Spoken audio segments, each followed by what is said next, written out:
والسلام۔ اعوذ باللہ من الشیطان الرجیم، بسم اللہ الرحمن الرحیم۔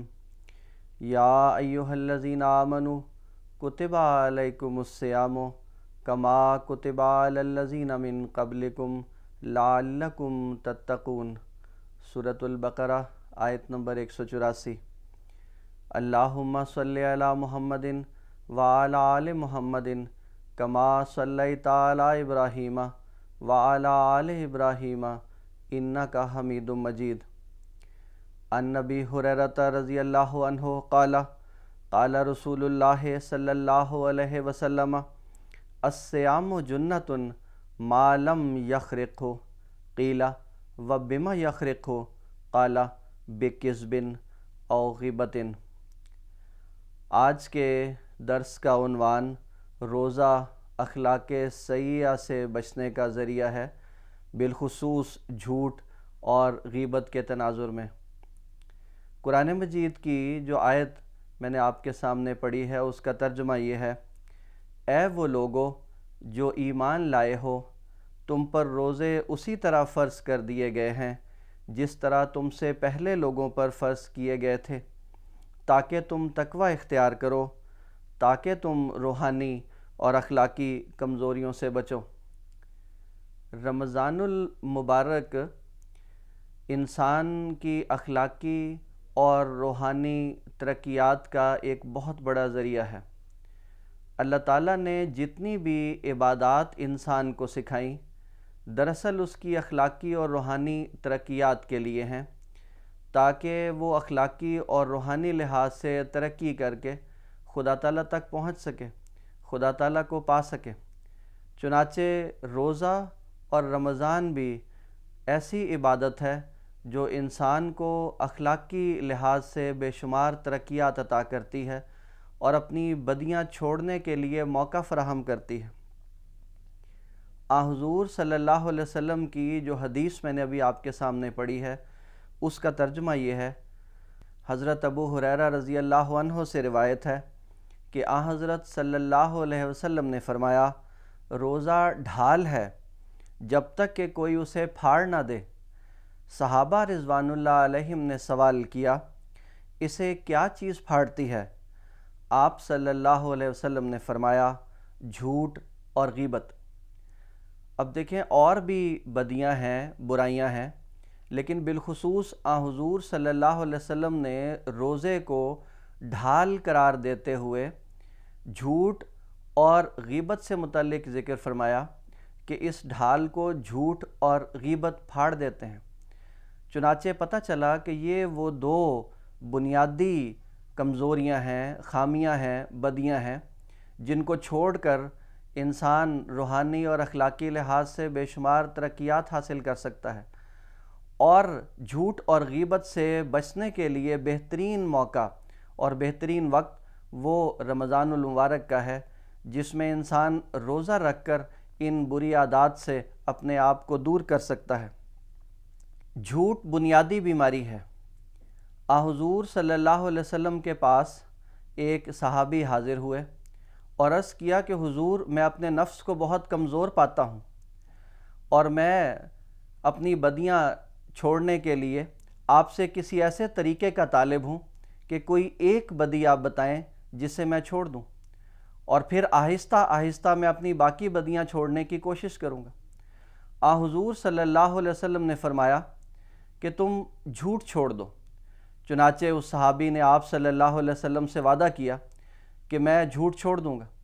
چنانچہ وہ وعدہ چونکہ پکا تھا، وہ صحابی گھر آئے اور یہ عہد کیا کہ میں آج کے بعد جھوٹ نہیں بولوں گا۔ چنانچہ جب کسی اور بدی کی طرف نفس مائل ہونے لگا تو دل میں خیال گزرا کہ حضور صلی اللہ علیہ وسلم پوچھیں گے تو میں کیا جواب دوں گا؟ جھوٹ تو میں نے بولنا نہیں۔ اسی طرح یہ بھی خیال گزرا کہ اگر کوئی اور پوچھے گا اس کمزوری یا بدی سے متعلق تو چونکہ جھوٹ نہ بولنے کا عہد کیا ہے، اس لیے کس طرح سے میں بچوں گا؟ چنانچہ جب کسی بدی کا خیال دل میں آیا، جھوٹ نہ بولنے کا عہد اس بدی سے بچانے کا موجب بن گیا۔ بخاری کتاب الادب کی حدیث ہے۔ حضرت ابو بکرہ رضی اللہ عنہ بیان کرتے ہیں کہ آن حضرت صلی اللہ علیہ وسلم نے فرمایا کیا میں تمہیں سب سے بڑے گناہ نہ بتاؤں؟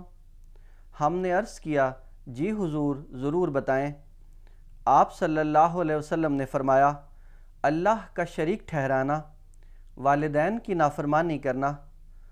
آپ صلی اللہ علیہ وسلم تکیہ کا سہارا لیے ہوئے تھے، جوش میں آ کر بیٹھ گئے اور بڑے زور سے فرمایا دیکھو تیسرا بڑا گناہ جھوٹ بولنا اور جھوٹی گواہی دینا ہے۔ آپ نے اس بات کو اتنی دفعہ دہرایا کہ ہم نے چاہا کاش حضور خاموش ہو جائیں۔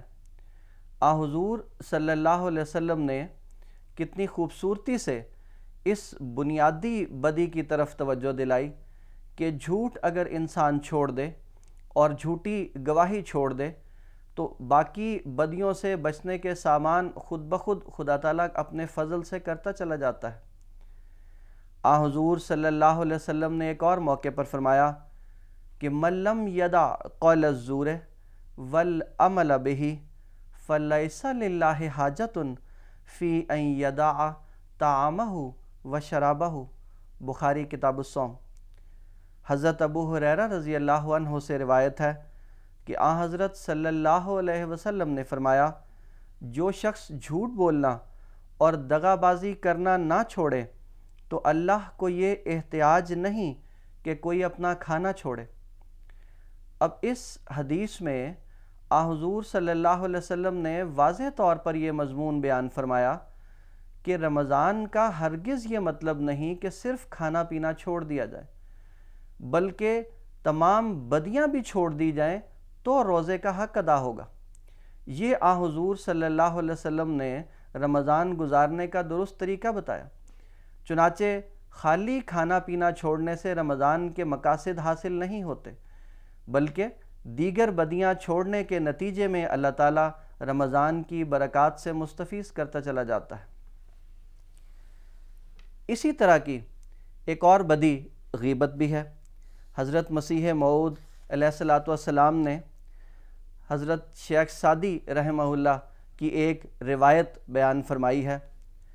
آپ نے فرمایا کہ ایک صوفی کے دو مرید تھے، ایک نے شراب پی اور دوسرے نے صوفی کے پاس آ کر شکایت کی کہ آپ کے فلاں مرید نے شراب پی ہے۔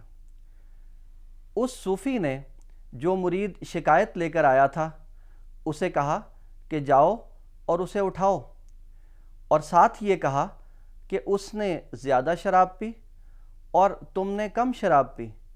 مطلب یہ تھا کہ اس نے تو شراب پی کر برائی کی اور تم نے اس کی غیبت کر کے برائی کی۔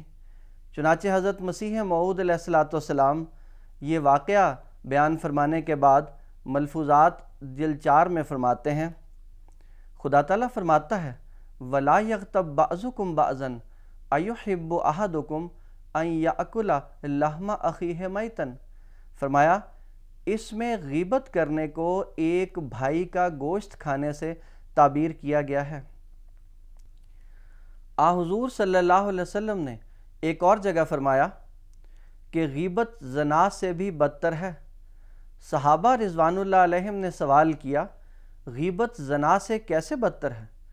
آپ صلی اللہ علیہ وسلم نے فرمایا ایک شخص زنا کرتا ہے اور پھر توبہ کرتا ہے تو خدا تعالیٰ اس کی توبہ قبول فرماتا ہے، لیکن غیبت کرنے والے کو اللہ تعالیٰ معاف نہیں کرتا جب تک وہ شخص اسے معاف نہ کرے جس کی غیبت اس نے کی۔ پھر ایک اور روایت میں حضور صلی اللہ علیہ وسلم نے فرمایا کہ جب مجھے معراج ہوا تو حالت کشف میں میں ایک ایسی قوم کے پاس سے گزرا جن کے ناخن تانبے کے تھے اور وہ ان سے اپنے چہروں اور سینوں کو نوچ رہے تھے۔ میں نے پوچھا اے جبرائیل یہ کون ہیں؟ تو انہوں نے بتایا کہ یہ لوگوں کا گوشت نوچ نوچ کر کھایا کرتے تھے اور ان کی عزت و آبرو سے کھیلتے تھے، یعنی ان کی غیبت کرتے اور ان کو حقارت کی نظر سے دیکھتے تھے۔